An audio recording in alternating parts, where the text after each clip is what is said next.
दोस्तों, जंग के दौरान जो काम बड़े बड़े मुस्लिम देश नहीं कर पाए, जो काम 57 मुस्लिम देशों को करना चाहिए था, जो काम ओआईसी जैसे तमाम संगठनों को करना था, जो काम बड़े बड़े संगठन यूएन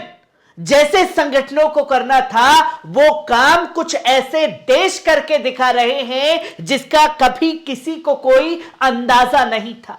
जो दुनिया के सामने ये बता रहे हैं कि इस जंग के दौरान क्या सही हो रहा है, क्या गलत हो रहा है और कौन इसमें खुल करके आतंकवाद को अंजाम दे रहा है, उस देश के खिलाफ खुल करके कई देश जो हैं सामने आने लगे हैं। और इन्हीं में से एक नाम है साउथ अफ्रीका का, जिसने साफ तौर पर दुनिया के सामने यह बता दिया कि गाजा के अंदर जो कुछ भी इजराइल कर रहा है वो आतंकवाद है और इस आतंकवाद को हम बढ़ावा नहीं दे सकते। हम इनके साथ सारे व्यापार संबंध खत्म करते हैं, हम इनके साथ तमाम अपने दूतावासों को बंद करते हैं और इनके राजदूतों को लात मारकर अपने देश से बुलाते हैं और इनके देश से अपने राजदूतों को वापस बुलाते हैं।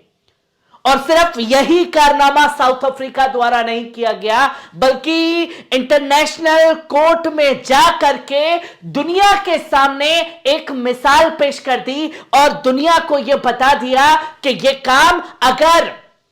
ओआईसी जैसे संगठन यानी कि 57 मुस्लिम देश एक साथ करते तो यकीनन इजराइल क्या, इजराइल के बाप का भी तेल निकल जाता, जिस कारनामे को अंजाम खासतौर पर साउथ अफ्रीका द्वारा दिया गया है। जहां साउथ अफ्रीका जो है उसने इजराइल के इस आतंकवाद के खिलाफ, गाजा में जो नरसंहार हो रहा है उसके खिलाफ इंटरनेशनल कोर्ट में अपील, एक फाइल जो है वो डाल दी है। और उस फाइल में जो सबसे ज्यादा गौर करने की बात है, जिसने दुनिया भर को हैरान कर दिया, जहां साउथ अफ्रीका ने साफ तौर पर बताया कि 7 अक्टूबर के बाद से लगातार इजराइल जो है गाजा के अंदर नरसंहार कर रहा है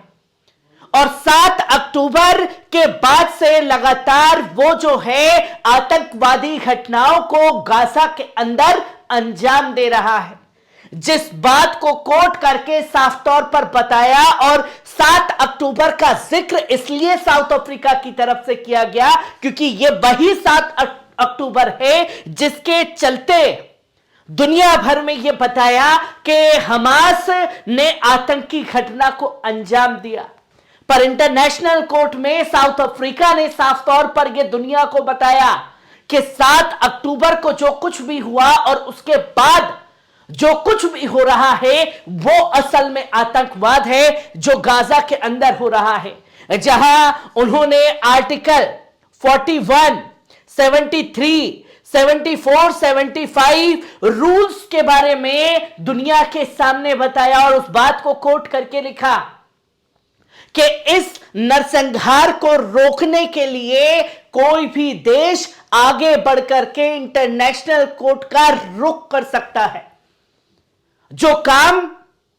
खुद 57 मुस्लिम देशों को करना चाहिए था, जो सिर्फ धमकी, बैठकबाजी और तमाम चीजें करते हुए आ रहे हैं, उन्होंने साफ तौर पर कोर्ट को बताया, कोट करके उस आर्टिकल के बारे में बताया कि ऐसे कदम उठाया जा सकता है और भले ही दुनिया इस पर मुकदर्शक बनी रहे, हम ये नरसंहार नहीं देख सकते।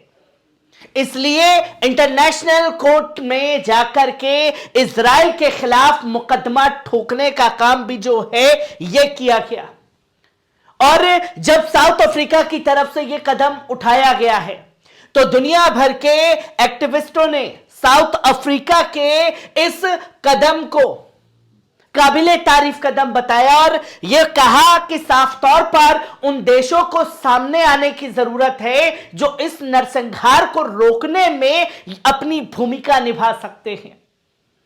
और दुनिया भर के तमाम मुल्कों ने यह बताया कि जस्टिस फॉर फिलिस्तीन साउथ अफ्रीका ने सबसे पहली बात को कोट करके लिखा कि फिलिस्तीनी और फिलिस्तीन के साथ इंसाफ होना चाहिए। उन्हें इंसाफ मिलना जरूरी है जो आतंकवाद इजराइल और अमेरिका के द्वारा वो झेल रहे हैं। इस बात का जिक्र करके साउथ अफ्रीका ने साफ तौर पर खलबली दुनिया भर में मचा दी और साउथ अफ्रीका ने सिर्फ ना कि इंटरनेशनल कोर्ट में अर्जी दी, बल्कि उसने हर चीज से बायकॉट कर दिया इजराइल का, चाहे वो व्यापार संबंध हो, चाहे दूतावासों को बंद करने का जिक्र हो, चाहे कड़ा कदम उठा करके इंटरनेशनल कोर्ट जाने का कदम हो। हर वो कदम जो है साउथ अफ्रीका द्वारा उठाया गया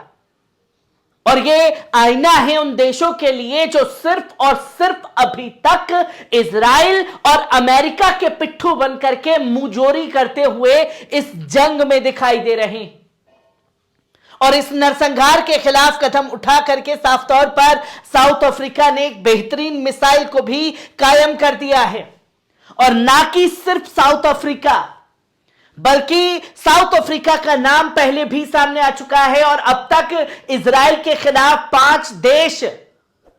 इंटरनेशनल कोर्ट में अपील को दाखिल कर चुके हैं, जहां साफ तौर पर आप देखें कि अरब न्यूज ने यह बताया कि इंटरनेशनल कोर्ट में इन्वेस्टिगेशन कराने की बातें जो हैं इससे पहले 5 देशों के द्वारा रखी गई और यह बताया कि गाजा में जो आतंकवादी घटना को अंजाम इजराइल द्वारा दिया गया है, जो नरसंहार हो रहा है, उसके खिलाफ इन्वेस्टिगेशन होनी चाहिए। और तब भी साउथ अफ्रीका ने दरवाजा खटखटाया, खासतौर पर इंटरनेशनल कोर्ट का, जहां आपको बता दें कि इसमें साउथ अफ्रीका, बांग्लादेश, बोलोविया, कोमरो, डिजिबूती जो देश है, इन 5 देशों ने टोटल मिलकर के इंटरनेशनल कोर्ट में यह अपील पहले भी साउथ अफ्रीका द्वारा डाली गई कि आपको इन्वेस्टिगेशन करानी चाहिए इजराइल के हर एक आतंकी घटना की जो वो गाजा में कर रहा है। और बांग्लादेश भी खुल करके इजराइल के सामने आ गया है। एक महज छोटा सा देश है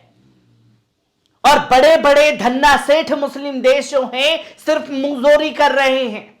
ये तमाम तस्वीरें जो हैं दुनिया के सामने आई हैं और सिर्फ 5 देश नहीं बल्कि रसब तैयब अर्दोगान ने भी इंटरनेशनल कोर्ट में जाकर के ये पहले ही कह दिया था कि इजराइल को पनिश करने के लिए जो भी कदम उठाना पड़ेगा वो हर कदम उठाने के लिए पूरी तरीके से तैयार है। जहां इंटरनेशनल कोर्ट में जाकर के साउथ अफ्रीका ने दुनिया भर के लोगों को आईना दिखा दिया है और किस तरीके से प्रेशर बिल्ड किया जा सकता है इजराइल के ऊपर, यह भी दुनिया को बखूबी साउथ अफ्रीका ने समझा दिया है। क्योंकि हर एक वो कदम फिलिस्तीनियों के हक में साउथ अफ्रीका ने उठाए हैं जो 57 मुस्लिम देशों को उठाने चाहिए थे।